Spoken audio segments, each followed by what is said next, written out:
Oi galera, tudo bem? Aqui é o professor Gibran, professor de inglês. Vou fazer essa revisão da URGS aqui com vocês.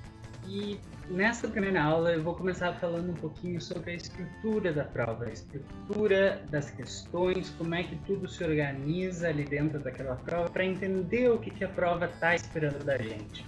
Vou falar um pouquinho também sobre a interpretação dos textos, o que a gente pode fazer para interpretar os textos de uma forma boa, né? Principalmente pensando que, bom, a interpretação de texto não é uma coisa exclusiva do português, né? A gente trabalha isso na disciplina de português mais especificamente, né? Mas na real isso está permeando todas as matérias, enfim, porque em tudo a gente tem texto, precisa ser interpretado. Então aqui no inglês não vai ser diferente. A gente vai falar um pouquinho disso, justamente porque a prova da URGS tem questões de interpretação de texto. E vamos lá, vamos junto. Bom, pensando na prova, né? Pensando na estrutura da prova. A prova geralmente tem 25 questões.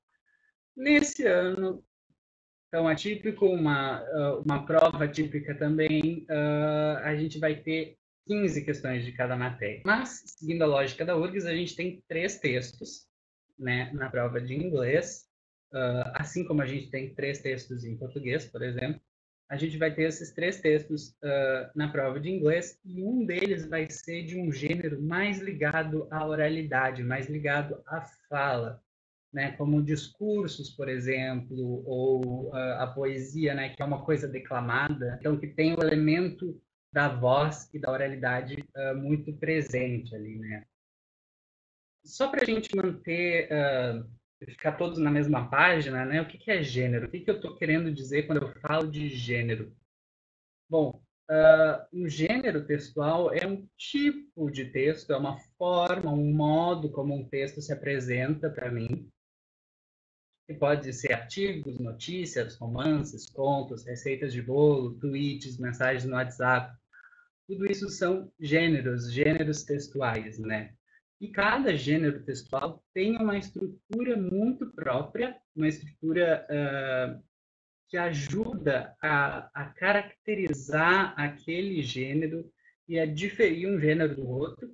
É por isso que eu bato o olho numa receita de bolo e eu sei que é uma receita de bolo mesmo antes de começar a ler, porque eu sei que tem certos elementos que são sempre desse jeito em todas as receitas. É por isso que eu bato o olho numa, sei lá, numa notícia de jornal e eu sei que se trata de uma notícia de jornal. E aqui eu já estou começando a minha leitura, né? Eu já estou começando a ler esse texto antes de ler palavra por palavra propriamente dito. Pensando nas questões, então, as questões se organizam numa lógica de funil, né? Elas começam do mais amplo, do mais geral, para o mais específico, elas vão se especificando, se afunilando ao longo da prova. Então, a gente tem lá tantas questões relacionadas ao primeiro texto, tantas ao segundo e tantas ao terceiro, né? Elas vão começar tratando do sentido mais global do texto e vão se afunilando, vão falando de pontos específicos do texto, passagens específicas, expressões específicas dentro do texto, mas elas começam, né, pelo todo.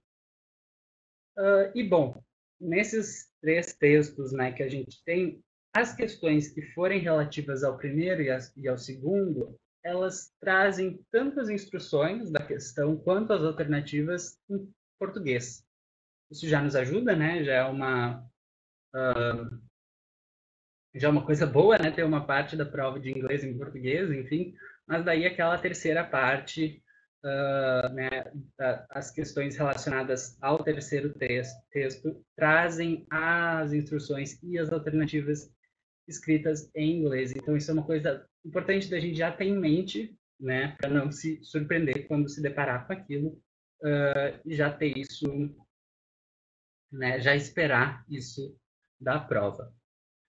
Bom, para a gente começar a falar de interpretação, a gente inevitavelmente vai falar de interpretação sempre, né, quando estiver falando de texto. Mas para começar, pensando pensando, né, na interpretação de texto, eu trouxe aqui o primeiro texto da prova de 2016, de inglês, que eu bato o olho nele e eu sei que é um poema. Eu sei, porque eu olho, eu vejo que ele está organizado em estrofes e eu sei que é assim que poemas são organizados. Eu tenho esse conhecimento de mundo, a gente tem esse conhecimento de mundo, e aí a gente bate o olho e sabe que é do que se trata, né? Nesse caso, se trata de um poema. Bom, e o que eu espero de um poema? É aí que eu quero chegar quando chamo a atenção de vocês para o gênero, né? Para o gênero textual. Eu espero coisas específicas de um gênero ou de outro. Eu tenho certas expectativas em relação a um gênero ou a outro. Eu espero alguma coisa de uma receita de bolo, eu espero alguma coisa de uma notícia de jornal. Com a poesia não vai ser diferente. Eu olho para a poesia e eu espero, por exemplo, que seja um texto com uma linguagem mais subjetiva, né? Eu não vou esperar um sentido tão literal, tão ao pé da letra, quanto numa notícia de jornal, por exemplo. Eu espero, talvez, alguns jogos de palavra. Isso é bem comum na poesia, porque isso é próprio da poesia, né? Eu sei dessa característica da poesia, então eu já vou criando leituras antes de ler o texto, né? Eu já vou criando essas expectativas que depois vão ser confirmadas ou negadas quando eu de fato for ler o texto. Claro, às vezes o texto não é organizado de uma forma tão transparente. Se eu tenho, por exemplo, um artigo de um blog e um conto, às vezes eu não consigo distinguir só de olhar para a formatação do texto, né? Não consigo dizer o que é o quê. Porque eles, né, são formatados mais ou menos do mesmo jeito. Não é que nem a poesia que é organizada em estrofes. Daí é interessante olhar para a fonte. Olha só, ali fala em Anthology of American Literature, antologia de literatura americana. Putz, isso é muito específico. Eu sei que se trata de um texto literário, que é um texto que foi tirado de uma antologia de literatura americana. Então, se trata de um texto literário. E aí eu crio as minhas expectativas em relação ao texto, pensando que ele é literário. Outra coisa super importante, que de novo a gente às vezes passa batido por isso, e que até pode soar meio bobinho, é a questão do título. O título é um spoilerzinho do que vai vir, né? Depois dele, né? Ele anuncia mais ou menos a ideia geral do texto, já nos dá coisas para pensar antes da gente ler o texto propriamente dito. Então, olha ali, Child of the Americas. Child, né, no sentido de criança, claro, mas filho, né, filha das Américas. E é Américas no plural, não é filho da América. Então, eu já estou criando expectativas diferentes do que seria se fosse filho da América no singular, né? Então, eu já estou fazendo uma leitura do que eu vou encontrar no texto antes mesmo de começar a ler esse texto no sentido mais estrito da palavra, né? De ler palavra por palavra mesmo. Outra coisa interessante aqui é esses versos que eu trouxe marcadinhos aqui. Todos eles, todos os que estão marcados, né? Que é a grande maioria dos versos, eles começam com I ou I am, né? Poxa, eles começam com ou eu sou. Isso é bem específico, né? Então, se a maioria dos versos começa com eu sou, eu tenho boas razões para acreditar que o texto vai tratar de questões do eu, da pessoa que está falando por trás desse poema, né? Do eu lírico, né? Que a gente fala, a voz por trás do poema. Tenho boas razões para acreditar nisso, assim, eu tenho boas razões para pensar que talvez o poema me traga questões identitárias, então você está falando tanto de eu sou, né, de ser.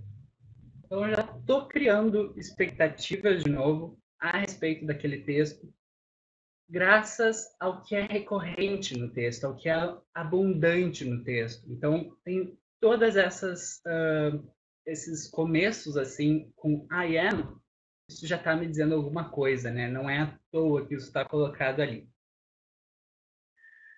Nesse momento, então, eu sugiro que vocês deem um pausezinho no vídeo, leiam o texto inteirinho, pensando em todas essas coisas que a gente já trouxe aqui, que a gente já... todas essas hipóteses que a gente já levantou, né? Sobre o gênero, sobre o que eu espero do gênero, sobre o que eu espero do texto com base no título, sobre o que eu espero do texto com base em todos esses versos que começam com eu sou, todas essas coisas todas as expectativas que eu já tenho, eu já mobilizei, tipo aquecer antes de fazer um exercício, é mais ou menos isso que a gente está fazendo aqui. A gente está mobilizando conhecimentos que a gente já tem, conhecimentos inclusive de mundo, para nos ajudar na leitura e, consequentemente, na interpretação desse texto. Então, dá o pausezinho, lê o texto, não precisa se preocupar com entender todas as palavras, isso não é uma preocupação para a gente. Vamos tentar entender o todo, e aí, mais para frente, a gente conversa sobre isso. Beleza? Tá. Depois desse pause, então, depois da leitura, a gente começa a resolução da questão propriamente dita. Essa é a primeira questão do vestibular de 2016, questão 51. E, claro, a primeira questão relacionada a esse texto. E, como a gente tinha falado, ela fala do sentido global do texto, né? Ela aborda o sentido global, ela aborda o todo. Então, ela diz assim: em seu sentido global, o texto fala sobre, letra A angústia de uma caribenha nascida em Porto Rico, produto nova-iorquino, e que vive em uma ilha de língua espanhola. Bom, se a gente lê o texto, a gente sabe que tem referências a Caribe, Porto Rico, Nova York, a língua espanhola. A gente sabe que isso tudo está colocado no texto. Mas essa palavrinha angústia, não sei se isso está colocado ali. Bom, a gente tinha falado, né? Tem tantos eu sou ali. Me parece que, pelo contrário, esse eu lírico está orgulhoso de todas essas influências, né? De todas essas raízes, de todos esses aspectos da própria identidade, né? Caribe, Porto Rico, Nova York, a língua espanhola, enfim, todas essas coisas que constituem esse eu, né? Então, não diria que o sujeito lírico está angustiado por causa disso. A letra B diz que o texto fala sobre a dificuldade de identificação racial e cultural do sujeito lírico, devido aos múltiplos e complexos cruzamentos ao longo de sua história. De novo, eu não acho que seja difícil dele se identificar, né, de ele ter essa identificação racial e cultural. Pelo contrário, se ele começa tantos versos, a maioria dos versos do poema com eu sou, pelo contrário, existe uma facilidade, eu diria, uma tendência a ter essa identificação racial e cultural. Não acho que seja difícil, então por isso também elimino a B. A C fala sobre o lamento do sujeito lírico por não poder retraçar os caminhos de suas origens. Não, né? A gente viu ali que tem vários... Pelo contrário, esse sujeito lírico consegue apontar tais e tais lugares, né? Ou tais e tais influências que constituem essa origem, né? Tão ampla desse sujeito lírico. Então, não, né? Não tem isso de não poder retraçar. Pelo contrário, o sujeito lírico, de fato, retraça bem direitinho os caminhos de suas origens. A D fala num sujeito lírico que é consciente da sua natureza plural. E tem duas coisas interessantes, né? O sujeito lírico, de fato, me parece bem consciente, tanto que ele está dizendo o tempo todo, eu sou isso, eu sou aquilo, eu. E, de fato,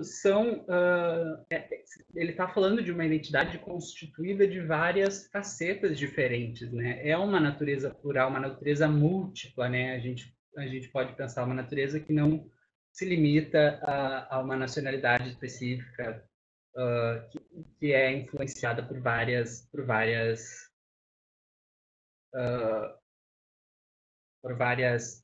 influências diferentes. Uma natureza que recebe todas essas influências. Por último, a letra E fala sobre as migrações europeias e africanas das quais se originam os latino-americanos. Tá, a gente viu alguma referência ali, ela fala sobre a child of many diaspora, né? Uma filha de muitas diásporas. Dá para a gente pensar na diáspora, né? Esse movimento migratório e tal, desse povo, né? Enfim. Mas não é exatamente sobre isso que o texto está falando, né? Tem essa menção ali, e aí a gente pode, a partir disso, pensar nessa referência às migrações europeias e africanas, mas não é isso que o texto trata em seu sentido global, que é o que a questão está perguntando. Por isso a gente fica com a D como alternativa certa. E vejam que ela se aproxima muito das nossas expectativas iniciais em relação ao texto. Sim, ela fala sobre... nas nossas expectativas iniciais, a gente tinha falado, bom, talvez esse texto seja subjetivo, talvez ele me fale de identidade, me fale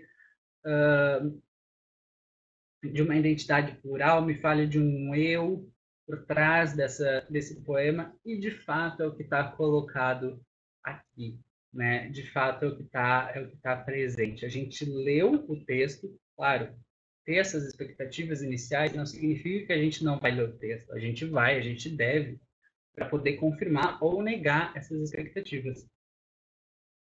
Mas a gente já começou essa leitura antes de ler, propriamente dito, palavra por palavra. Então, a gente consegue ver isso isso presente, né, na alternativa, que é a questão, que é a alternativa certa para a questão. Então, como dica, né, como um resumo do que tirar dessa aula, do que pegar dessa aula, eu diria, pensem em em todas as informações que vocês conseguem ter, só de bater o olho no texto e que depois vão ajudar na leitura do texto propriamente dito. Sim? Essa é uma parte da leitura que a gente faz automaticamente no dia a dia, né? A gente cria essas expectativas meio inconscientemente, a gente não pensa sobre isso. Mas na hora da prova, a gente às vezes tende a pular essa parte da leitura, né? Esse levantamento de expectativas, de hipóteses. A gente pula essa parte e tenta focar direto na leitura mais verbal mesmo, mais do texto, né? Não essa pré-leitura que a gente está fazendo aqui. Então, mas ela nos ajuda, né? Ela nos prepara e ela mobiliza um conhecimento de mundo, um conhecimento que a gente já tem e que nos ajuda a entender o texto depois, a interpretar o texto e aí a responder uma questão. Por hoje era isso. Muito obrigado e eu espero ver todo mundo na próxima aula. Um beijo. Tchau.